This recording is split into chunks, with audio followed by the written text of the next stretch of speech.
What is up, guys? You got NotTheWorst here, bringing you this week's weekly patch note recap for Black Desert Online. I checked these out earlier today, and I'm pretty excited about some of the things that are being brought in. So let's go ahead and jump into it, see what kind of events are going on, and of course they're still working on the PvP and class balancing things. We do have some updates that came out this week as well that I'm pretty excited about, so we're gonna take a look at those and see what everyone thinks and kind of how things are gonna go. So first things coming up, we got event and system changes here. They're doing the Lauren family gift event. I'll jump into that. I've got the tab up for it to kind of look at what you can get from it. Essentially, starting after today, you're going to be getting 10 family coins per 1 hour through the challenges. You need it 5 times per day, and basically 30 coins equals one Lauren family box that you get some rewards from, and we'll take a look at those after we go through some of the patch notes here. Valencia Huntathon has started. Essentially, they have some hunting for the Valencia area that they're going to be giving some special rewards to. Participation rewards just for getting involved in it and trying it out at all. You're going to get a Spellbound Toolbox, some Life EXP scrolls, and then 5 of the Elixir Flowing Times. And then they're doing a drawing, apparently, for some extra stuff. 100 participants randomly drawn from the BDO team, it says. High quality draft box and some cron meal boxes as well. Then 30 participants are going to get the Frosted Matchlock, which, yeah, okay. And 10 getting a value pack. That's not too bad, but from what I can tell, there's no rhyme or reason to it. They're just going to pick people that did the hunting. So I guess check it out. To be honest with you, I'm probably not. None of these rewards are super like, oh yeah, let me spend time going to do this. I really don't care about hunting. I like that they're trying to bring some kind of drive into it, but I'm just personally, I really don't care to hunt at all. I'd rather farm some money. Find your balance via in-game mailbox. After the attendance, you're going to be finding a little token of appreciation we've sent for bearing with us with the recent class balance updates, big and small. We're trying to provide the best balanced environment where all classes can compete and cooperate in harmony. Please, that's a weird way to say a game with PvP. We want our classes to cooperate in harmony. Anyway, please continue to share your feedback, and we'll endeavor to bring updates that would ensure the most stable surrounding for all.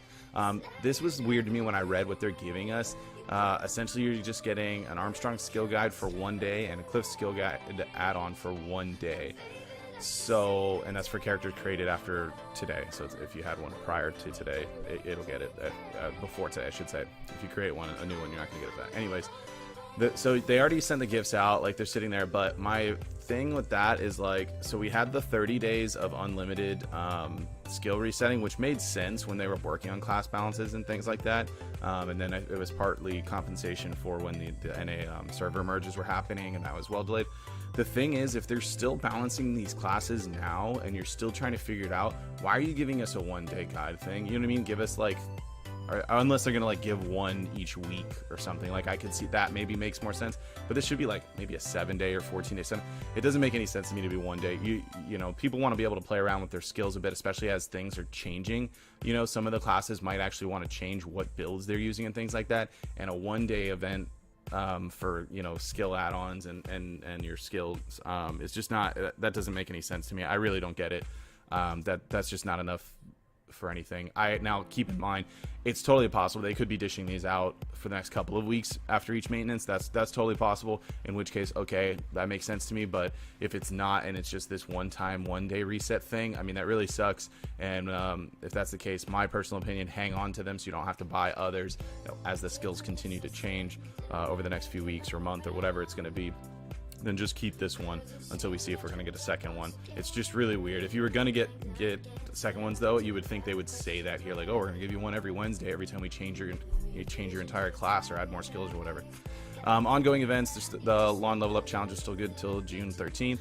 The May drop event's still going. The roses are still blooming. Attendance awards, obviously, guild awards, Little Oil awards, and the Valk awards, those all just recently started. So, of course, those are still running. Actually, the guild attendance are coming up at the end of next month. So those will reset, and that'll be kind of nice. Absolute skills have been added to lawn class. I did not get to try these out myself. My lawn is still at 55. I haven't played it much since last week. But I was checking out from everybody else. Apparently the damage scaling is really good, and the lawn's like absolute skills are pretty strong. So it does look like it's going to be a pretty high on the spectrum for damage as far as classes go. Again, still no awakening, so we're still missing a large portion of the lawn's kit as far as that goes, but I did watch some guys PvPing with it, and we're actually doing fairly well considering it has no awakening at all, playing against other classes that do. So that was pretty neat to see. Some new monsters for hunting were added. Of course, they've got the event going on to kind of highlight that already. Fixed some issues. Character function was activated normally. Fixed some other issues with damage under melee. Fixed some issues with Guildmore's teleport. Some other fixes, blah blah blah. Texture quality adjustments, optimization was performed to improve frame in areas of Calpheon, Heidel, and Altanova. I guess that's great. Some other fixed issues, game world, class changes. Here's what we want to get into. Here's what we want to talk about. I'm not going to read every single line of this, but I'm going to kind of tell you basically what's happened. Is these first few things here. It's been adjusted that if a character has negative karma and gets killed by a monster, character's XP will decrease by 2%. For awakening skills with counter features, defense effect has been reapplied, and CC skill effects will not be applied in PvP. Super armor defense effect has been added to skills that could be performed upon entry into combat. Thus, more engaging combat will be made possible. This is what I wanted to come back. I was, if you've listened to my other videos about this, I've been kind of upset with how Dark Knights played. It's been annoying. We didn't have any way to really engage at all because all of our super armor for everything was taken out, as it was with most all classes. They didn't want that effect to be how it is, and I guess after feedback or testing, whatever it is, they brought some back. So for Dark Knight, we got our forward and right mouse button, got super armor back. Spirit Hunt, so Twilight Dash is still not protected, but that can still be used as an escape. But it's actually a really big deal that our Spirit Hunt got the super armor back. I'm super happy about it. I was playing my Dark Knight again for the first time in like 3 weeks or 4 weeks or something like that today, and I'm gonna play it more after this video because it's actually fun again, and I can dash around like I used to. It's definitely a big deal. I would like to have maybe a skill or two more. Some of the other classes had some different changes for it. Some are more CC centric. I'll kind of scroll down and see. I do want to talk about Witch and Wizard. Warrior got shield charge, already had forward guard, but apparently the text for it wasn't on there. Now we've got forward guard added to Pulverize, forward guard to Tempest, which is a flow skill. And then this is big, and this is across all classes for it. Bound effects will now only be applied in PvE for the skill Grave Digging. You're going to see a lot of the classes, they removed a lot of the CCs for most of the skills in PvP. They do still affect in PvE, but not in PvP at all, which I'm not sure how that works. Maybe that was their effort to, since they're only giving back, a single engagement skill that has super armor, they didn't want to bring a couple of those. So to keep themselves from having to add more protected skills coming in, then they're removing some of the CC effects. So it's like you don't have as many safe skills, but you're also not necessarily in a position where you're going to dive into a group or an RBF where you just jump in and you just get infinite CC and just die instantly because of it. A lot of the skills were removed. Bound effect was removed in PvP for slashing the dead as well. Floating effect removed from knee kick. Number of hits increase and damage reduction effect will be applied during cooldown for the skill Flow Knee Kick, 2 hits to 4 hits. Floating effect on 1 hit will now only be applied in PvE for Shield Tide. Knockback effect is only in PvE now. Bound effect on Shield Assault. Bound effect for Seismic Strike, PvE only. Text fix, appearance fix, tooltip adjustment, tooltip. Okay. So it's kind of across the board. You see it. Ranger got super armor back on Breezy Blade, which is nice. Super armor effect for Rushing Wind. But this one also, those had stiffness and stun previously. Those are now only applied in PvE, just like every other CC skill. You're going to see that. And that goes on. This was weird because they said this in last week's patch notes, so maybe they didn't fix it, or maybe this just got put in again. It was a small damage adjustment to Will of the Wind 3. I don't know, it was weird because I know I read about that last week, and then they said exactly the same change, whatever. Some fixes there. Same thing, we got Sork, stun effects for certain skills, engulfing shadows only be PvE. You're going to see that across the board. Their damage reduction effect in PvP has been removed from the skill Vial plan. That's a thing. So on and so forth, and that's all the way across the board. A lot of their skills that had CC are now only PvE, and everybody now has an engagement skill with a super armor on it. Thank God. I heard Valk's still pretty rough, even with the changes that they got.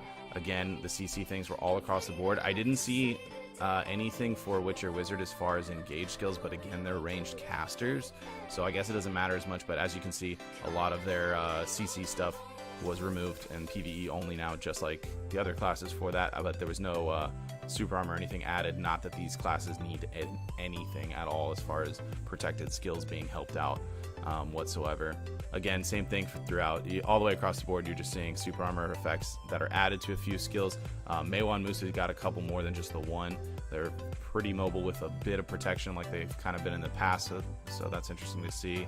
We'll see how that kind of plays out over the next week and as people start to PvP. It's going to take a few days for people to adjust to the new play style. I haven't jumped into a battlefield or anything myself yet. I've only just been doing some grinding on my Dark Knight. Now that we have our Spirit Hunt back, that was a big deal. Oh, we also have forward guard was put on hallucination gap, so I mean I guess that's okay, but that it's not like that was a giant deal because it's again not really an engagement. That's more when you're just kind of dashing around for it. Striker, Mystic, all across the board, and then of course Lawn, the absolute skills were added. When a certain levels reach, you can learn absolute skills for Lawn under main skill window. It's just like any other class. If you've played before, you can now get the absolute skills. They're under the same category. It's the very last skill of that grade. So I think when's your first absolute skill start? 57, 58, something like that. Or you'll start being able to learn the final of it. They added super armor to their 100% Black Spirit pendulum kick. I actually didn't even notice that it didn't have it before, but I'd only PvE'd on it, so I guess that makes sense. Then a couple of adjustments there. At the bottom, some item changes. Information about Stone Tail fodder has been added to the item descriptions for the farming byproducts. If you're into farming, there's that. Check it out. This was a big deal for some people. The maximum prices in marketplace for certain TET and pen accessories have been adjusted, and also for pen world boss main weapons, sub weapons, and defense gear. So the boss maximum sale prices have all increased. Some of the TET stuff people were saying was like pretty significant, like several billion higher for it, and the boss stuff I haven't looked at what the increase on the base price for it is.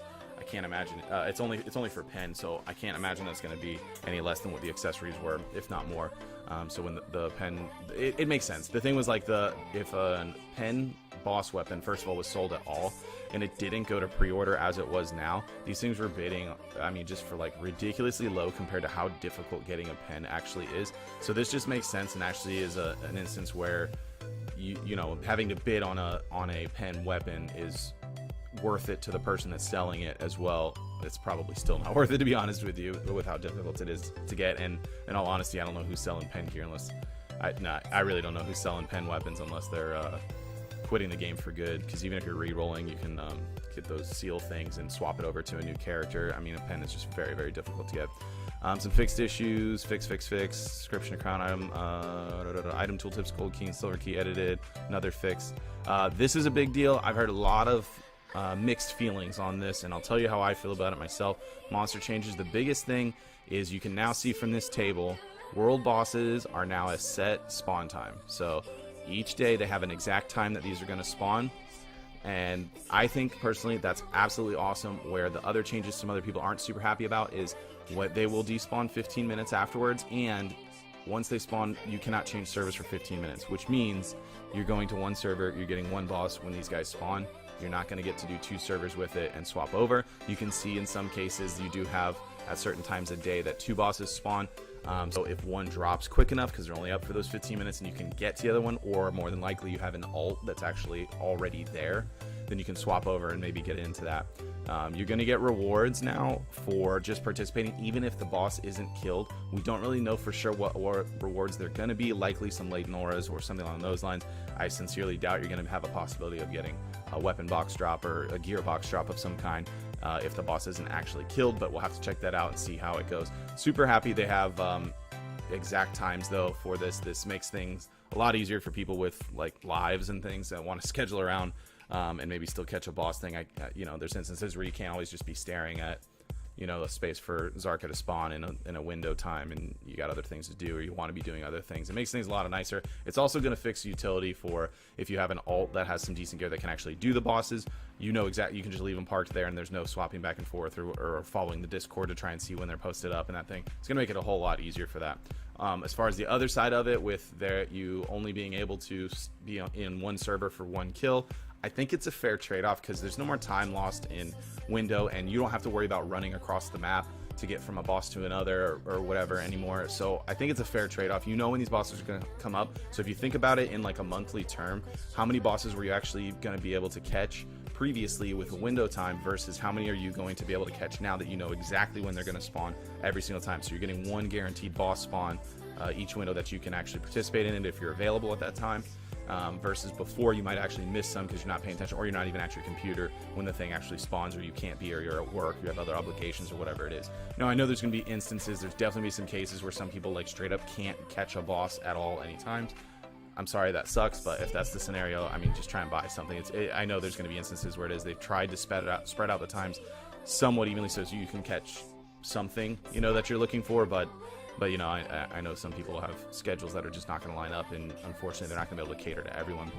The other thing is that PvP is turned off for that 15 minutes as well. So where does it say it? I'll read you guys where it is. Yeah, dual forced PvP Guild War will not be progressed during this period, and damage will not be inflicted on other adventurers. Players will not be able to inflict hit in the Guild Wars under progress at all. That's during the world boss spawns. Team battle and final battle will not be registrable 30 minutes before and 15 minutes after a world boss spawn. Adventurers in a duel will automatically be released from the combat, and only Red Battlefield and Arena Varsha will be exclusively allowing PvP regardless of the world boss spawn. So no PvP while there's there. That's not just in the area where the boss is, that is on the entire server. So when those guys are up, no PvP at all. That's whatever. Some people like to grief other people when they're at the boss spawn. It might make for some weird instances with different guilds that are at war and that kind of thing. But overall, I think it's a positive change. This encourages newer players to get in and get some involvement in the actual boss and actually get something from it. It's going to be a little more rewarding for everyone this way. Maybe it kind of care bears the game a little, but I just think it's ultimately a very good decision because it's more inviting to people who aren't already geared up or in a high-end guild that you know, kind of bully people to start with. Reward loot will be given to all adventurers who participate in defeating the world bosses, and they're listed there. You said that a little bit earlier. Participants with contribution that fall in the low 10% rank in defeating world bosses will not be able to acquire following items from each of the world bosses, and this is the weapon boxes for each of the dudes that drop weapons and sub-weapons. Reward loot will be obtainable for world bosses even when these bosses despawn naturally, like I mentioned before. Nuver will now spawn right after the world message notifying of its appearance is displayed. We used to get a timer ahead of time and it'd say Nuver's gonna spawn. Now that you know exactly the time, he just spawns then, which again, you don't need a notice ahead of time now that he has an exact spawn time. There's absolutely no reason to have a notice. You can head out to the desert, you know what time he's coming up. Some changes to Miramok, the new Offen guy that drops the Offentet weapon. He will now awaken right after the world message notifying of its appearance is displayed. He'll now despawn if not defeated within 15 minutes. The duration he goes into Berserk mode has been changed from 15 minutes to 10 minutes. And his HP have been decreased by 50%, and his DPs have decreased by 20%. This is just so that it meets the time constraints that he's now in. He's in the same 15-minute up window that every other boss is, so this makes him, you know, killable within that time frame, just like any other boss. And his shield's been decreased by 60% as well. The Berserk mode and everything obviously all had to be brought down so that the time frames matched up with a 15-minute duration that he's up. HP decreased on Quint and Maraka. Unit enhancer dropped as loot have increased from 1 to 5 to 7 to 20 pieces from defeating Quint. Some fixed issues. Asula weakened accessories now drop in the same areas where the regular accessories. So for instance, Abandoned Iron Mines drops the Asula necklace. It can now also drop the Asula weakened necklace for enhancing those. I mean, if you're going to be enhancing Asulas, I guess go for it. To me, this just means it's an extra 100k drop to sell to the vendor, because I don't think anyone really bothers enhancing Asula items at all. Complete waste of time for the bonuses that you get in them. Chance to obtain knowledge has been increased by 2 to 5 times for defeating some of these monsters. You can see through areas and check out the list there. I guess that's a good thing. I don't know, that was whatever. Some quest knowledge adjustments, some game fixes here with some of the quests. A few interface changes, tooltip adjustments listed on there. Add button resolved a couple of issues, and there was one known issue I saw that I did want to mention. Yeah, right here. We're aware that additional Constones may be used up when trying enhancement with certain Tet level items. This will be fixed, and any extra Constones consumed will be restored in next week's maintenance. It's kind of interesting. So what they're saying is that in some instances when you're using Constones, it's consuming more than it's supposed to for particular items that are at Tet, so you're trying to maintain them and not blow them up. It's interesting that they're aware of it and haven't already fixed it. I didn't even know that was a thing. I hadn't heard about it or anyone saying anything, but I just thought that was interesting. If you're going to be trying any Tet pushes there, keep that in mind. If it does steal your Constones, they already know, and you're going to get them back after next week's maintenance. Let's check out what's up in the Pearl Shop. They decided to keep up the monster event boxes that they had from last weekend, or flash sale, I think they're calling it. So the same ones they had are staying up for just this week from now until next. I guess they must have sold, two weeks actually, June 13th maintenance. I guess they must have sold a ton, so they're like, hey, cash cow this thing. Everybody wants these boxes. Of course, having high tier pets is like amazing, so that makes sense. And that's the only adjustments that are going for Pearl Shop this week, just keeping the critter boxes going. So if you haven't gotten these already, I would recommend it. I myself meant to get, I was going to go for some hedgehogs here because I have some reindeer that if I get the 2 reindeer, I can at least level them up and try and roll into a tier 3, 4, whatever. If I get lucky. So I have some extra of those. I forgot to do it this weekend, so then bringing this back was like super helpful for me personally. So make sure you grab those. Other thing was just the Lawrence family gift. You've gotten Lawrence family gift before from your attendance awards and things. So with this event that's coming up, it's the same thing. You're just going to get exactly what the Lawrence family box is. Here's what you can get dropped from them. Boss gear minus like Uragons and Dimtree. Those don't drop. The other stuff does. Zarka.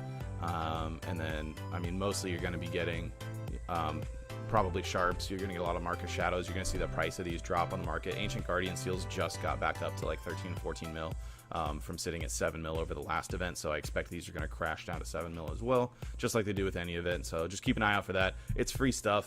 If you really want to make extra money on it, on the stuff you're not keeping, and anything you get from this, wait until this event ends. Don't jump into it and like, oh, I got, Ben Show's necklace, let me throw this on the thing. Oh, it's only 6 mil right now, whatever, I don't care. If you hang on to these and can actually wait till after 620 maintenance, you're gonna get like double what these sell for. The prices always crash, not on the high end stuff. Tongue Grad earrings, you're gonna get 95 mil. Ogre ring, you're gonna get 95 mil. Don't worry about those.